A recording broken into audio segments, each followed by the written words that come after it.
Another area which really concerns me is the counterfeit products. Why?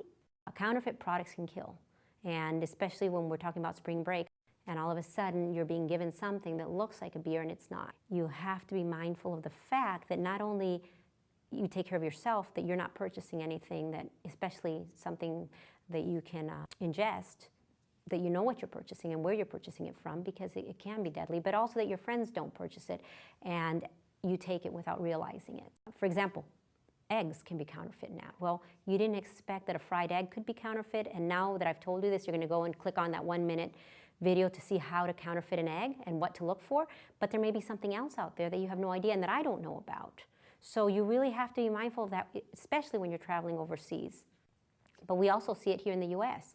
The products that are being sold in drugstores, sometimes it gets through the drugstore. Counterfeit is not the same as generic. Counterfeit is anything that I will sell to you that will make you think that this product is what you want. But once you buy it, I no longer care. And that's the problem. And that's a big problem for our senior citizens. They may go online and try to buy drugs from, I should say medications, from Canada.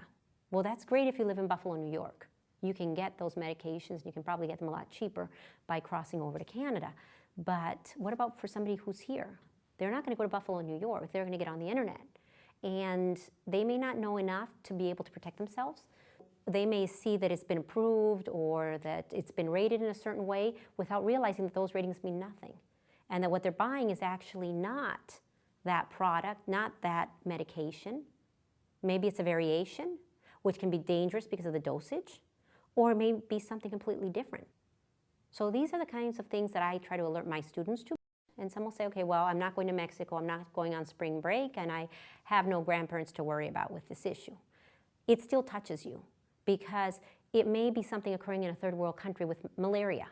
And all of a sudden, that disease becomes a drug-resistant disease because it was not the right portions. So if we don't handle the counterfeiting issue, it's going to affect you somehow. It's looking at everything from a global perspective, realizing that we're not alone, and it's also looking at education, the importance of education. Everyone has a right to education, not only those that can afford it, and little by little, we're educating the world, and especially with regards to these sensitive topics.